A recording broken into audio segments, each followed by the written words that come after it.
আমরা দেশে অনেক মুরব্বী আছে ফুতে শীতের লেগা টাইট সোয়েটার কিনা দিছে জাম্পার এবারে করে কিতা এই নামাজে যখন যায় জাম্পার আবার খুলবো কটা শীতের ভিতরে না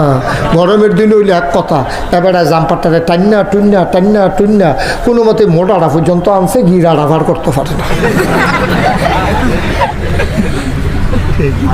মোটাটা পর্যন্ত আন না তারপরে করছে কিন্তু আমরা সাইডও ফেল চাইছে কেউ দেখেনি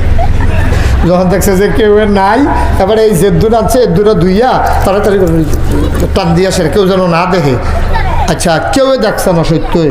ইমাম সাহেব গিয়া হান দিয়া অজু করে শূন্যত করে লইছে মুসল্লিরা সব ঢুকিয়া লাইছে এগুলো একামত চলতে আছে এবার আইছে লাস্টে দিয়া কেউ দেখছে না একজন দেখছে রে গাড়া বিচার কি ইমাম সাহেব করবো না আল্লাহ ফির সাহেব করবো না আল্লাহ আপনি আল্লাহরে দেখাইয়া সেটা চুরি করে উজু করছেন কিনতে